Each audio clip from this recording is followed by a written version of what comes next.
All right, so I was sitting at my desk at around 2 o'clock this afternoon, and it's raining, it's miserably cold, and I'm just sitting there staring at the ceiling because it's Friday afternoon. You've worked really hard this week, and the moment I got into work this morning, it was insanely busy.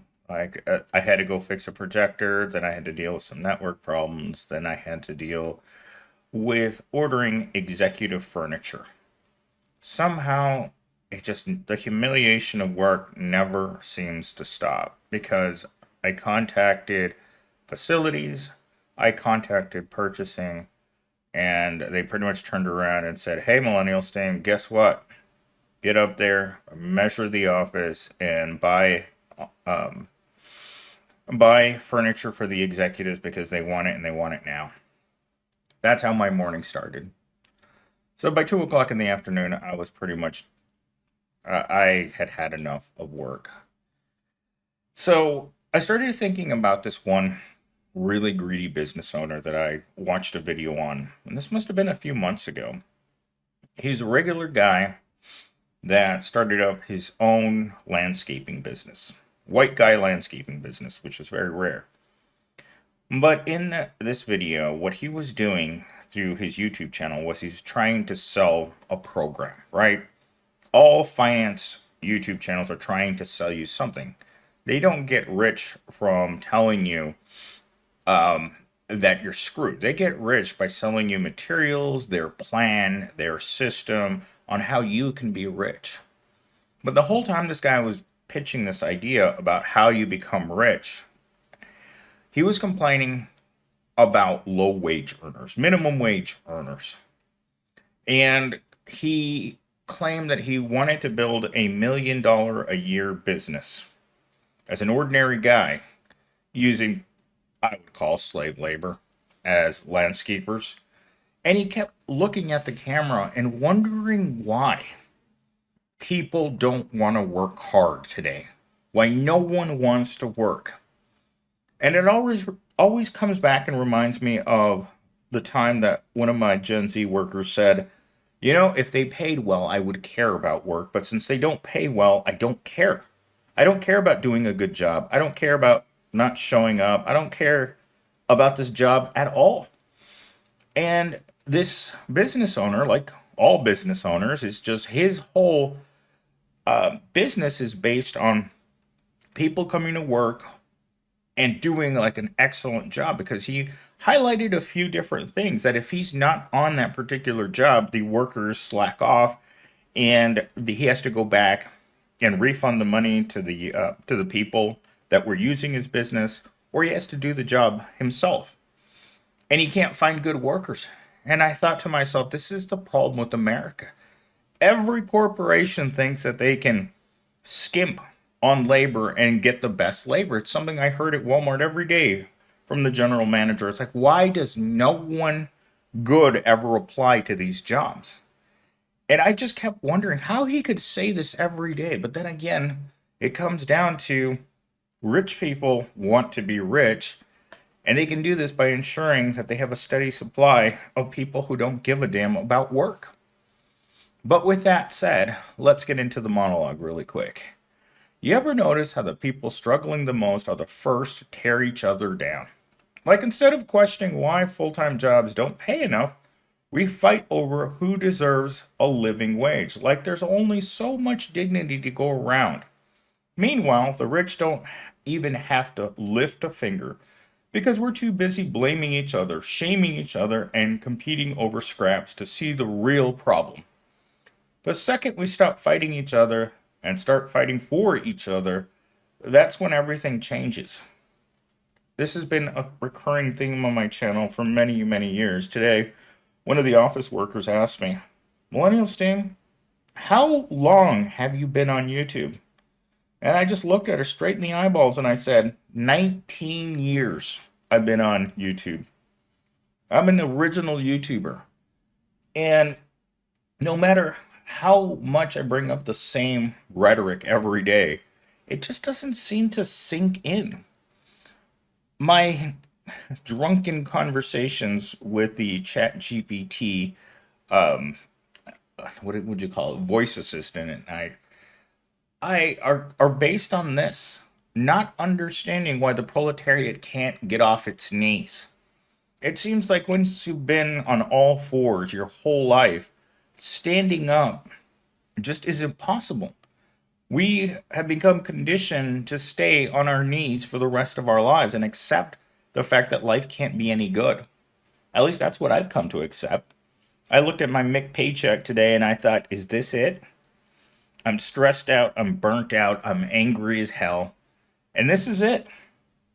And this morning, when I was fixing a projector, the operations manager just looked at me and he's like, Millennial Sting, comparatively to all the rest of the people you work with, you do way more than is required of you.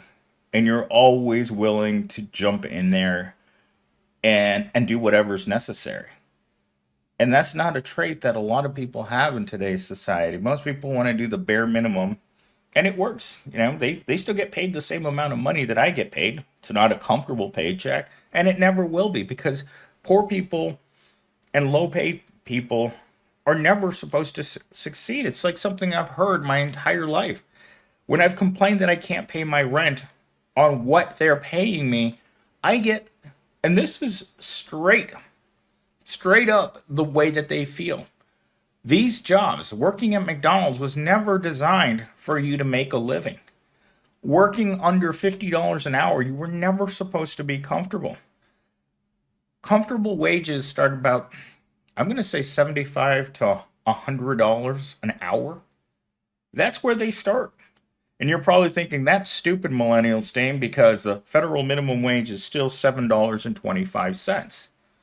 But that wage was never intended to keep food in your belly or a house over your head. Those wages are, I don't know who they're built for. I want to say high school kids or the elderly. That's what I've heard my whole life, that people who work at McDonald's are high school students that are waiting to go to school or go to a trade school. They're waiting for their education to start. And today, while I had to go over to the executive suites, and I was on my way back, and I stopped in at a store on my way back to the office, and there was a kid there. Couldn't have been, probably 18. And when I asked him, it's like, "What are you doing working in a store in the middle of the day on a Friday?" And it's like, "Shouldn't you be in school?" And he just looked at me like, "I can't afford to go to school." And I'm like, "Oh crap, another millennial another Gen Z that has seen the true horror of what higher education can do to you." Because everyone's always like, "Oh, everybody's so excited about getting a tax refund check." Not if you are a person knee deep, or I'm going to say neck deep in student loan debt that just wasn't worth it. It was unaffordable. It wasn't real education. Like the word, just imagine this. If someone told you that they were going to give you a magic potion that would magically, in 4 years, make certain that you could live a comfortable life, but just like the snake oil salesman, you get to the end of the 4 years of your education, you haven't learned anything, you're in debt, and you're working the same job that a person who dropped out of high school is working. They're right next to you looking at you like you were stupid for spending 4 years of your life and tens of thousands of dollars on an education.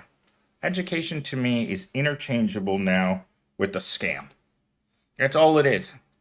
It's a late night, um, what do they call those? Oh, Jesus Christ, the word just skipped my brain because I've been like just infomercial.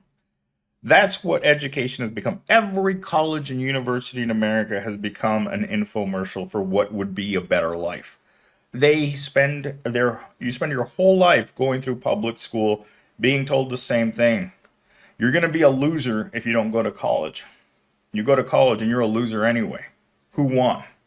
The universities and colleges that get to stay open selling their their junk, their wares to you.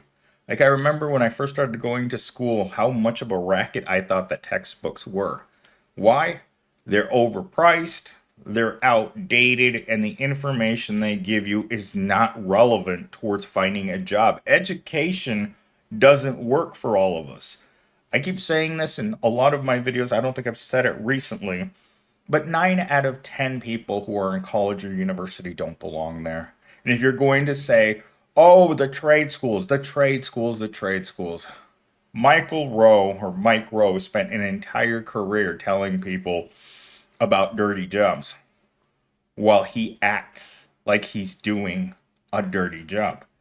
He's purely propaganda, trying to boost up the trades that nobody wants to do. Sure, we do need all these people that go to trade schools, but it's not leading to the life that the brochure says. Remember, that's where I work. I'm not telling you as a person that's looking from the outside in. I'm inside. It doesn't work.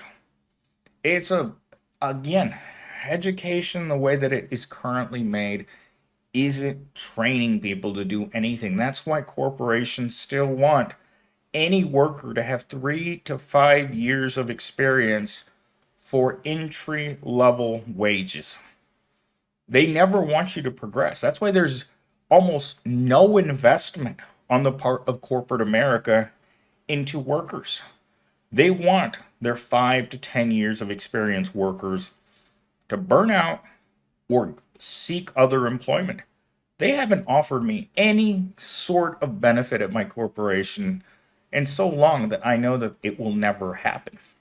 I don't get along with the people at my level. You know who I get along with? The executives. That's who I get along with, not the regular people that are around me, not my boss, not my coworkers, no one else. And that makes my life very difficult because the only people who see that I get everything done are the people at the top of the corporation and wonder, it's like, why isn't he like the rest of the people in his group? Well, I'm different. What can I say? I run a YouTube channel.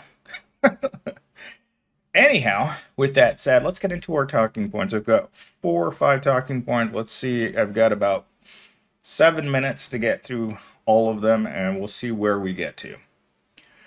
The system trains you to fight the wrong people. We're conditioned to see each other's struggling people as competitions instead of allies. Divide and conquer keeps the poor distracted while the rich keep getting richer. It's something that we innately don't like about another person. If you can pick up that the person next to you is poor, we automatically turn our noses up at them. I don't know why it is, but it's something that I've noticed my entire life, is that we don't like to see ourselves reflected in other poor people. And when you see a person who looks shabby, who looks uneducated, who looks like a poor person, right? They're a little dirty, they're a little weird, and they're buying lottery tickets or cigarettes or malt liquor. All of the things that we poor people are guilty of, right? We do the same stupid things every single day thinking that we'll have a different outcome, right? I am guilty of all of those things except for buying lottery tickets. But I've known nearly everyone I know still believes that somehow they're going to be the chosen one to win the lottery every week, despite the odds being astronomical. My favorite expression for your chances of winning the lottery are you'd be better off.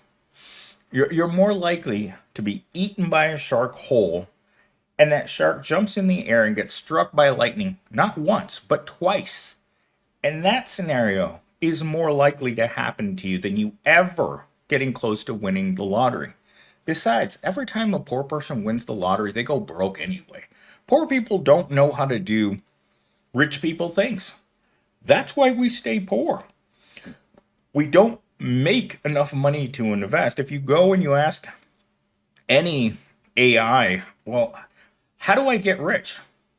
The first thing it says to you is it can't be quickly, and you're going to have to invest in real estate, stocks, save your money, put your money away. It's always about saving the money or investing the money you don't have in order to get rich. There's no way for a person like myself to get rich. It's impossible. I don't have the time or the motivation or the drive. And frankly, I just don't care about being rich. I want a roof over my head and I want a little bit of money in my pocket. And that's what I have right now. But beyond that, there's no escaping poverty. There is absolutely no way that the average person is going to break free. Tomorrow, I'm not going to wake up and find gold bars were always under my bed. I hope they will be. I look every day to see if they're there. But unfortunately, all there is more McPaychecks and McJobs. Because the whole world is full of McDonald's jobs. You go to work, you flip your burgers, you toss your fries, you make Happy Meals, and then you come home and you're miserable. On top of it, you smell like French fries, and you have the stench of failure all over you. A smell that even the most, how do I put this?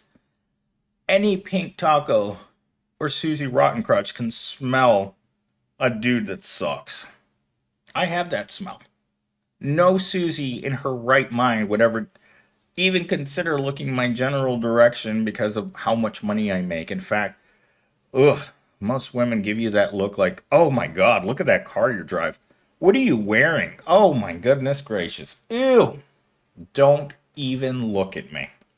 I have it. My Gen Z has it. And even the female office workers have come to the conclusion that Gen Z is broke. Therefore, they're not interested. All right, talking point number 2.